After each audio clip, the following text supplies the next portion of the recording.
image yi ngeen di gis tey la woon ca Israël bañ doon dëjël koo xam ne kilifa la woon ci armée bi commandant de 401e bataillon la ñu faat ca Gaza bande de Gaza ginnaaw ba ñu faatee ki nga xam ne moo di Yahya Sinwar mal daal kon waa Hamas dañoo fayu loolu lay xaw a niru rek ndax moom mi itam dafa jiitoon benn bataillon ñu faat ko foofee te jii lañ ko doon dëjël nag gis ngeen noonu soldats yi di jooy di wane seen naqar gis ngeen kii am borom sikkim bu gudd bii borom sikkim bu yaatu bii ki mu dendal mooy ministre israélien de la défense Yoav Gallant moo nekk noonu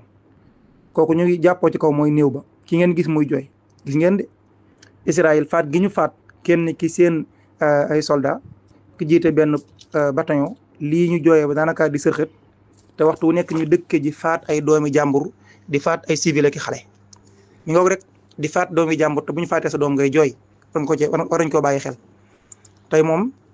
aw naqar man naal ci gàttu daal jàppale na Hamas moom fayu nañu xëy na sax ki nga xam ne moo di Yahya Sinwar moom dab ak faatoom moom leneen la waaye daal jàpp leen ne Yahya Sinwar ci gàttal daal mooy Israël faat nañu kilifa ak Hamas faat seenu soldat bu am solo rek loolu rek mooy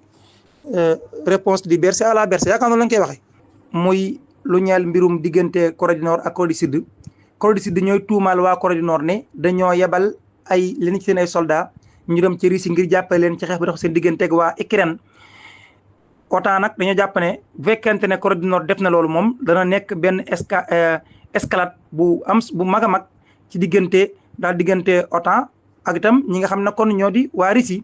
1500 soldats junneeg juróomi téeméer ci ay soldats kon la waa Corée du Sud wax ne moom la Kim Jong-un kon daal di jël ci ay soldats ci réewam yebal leen ci Russie ngir ñu jàppale leen ci xeex bi génn leen sax ay image yi firndeel ne kon mbir mi am na ñu ne daal ginnaaw kon bañ leen doon jàppale ci wàllum ay armes léegi nag dañuy yebal ay soldats ñu di leen jàppale loolu sax moo tax Corée du Sud daal di woolu ambassade bu réewum Russie ca Séoul muy capitale bu réewum Sud ngir laaj ko nag sàkkoo kon ñu daal di kon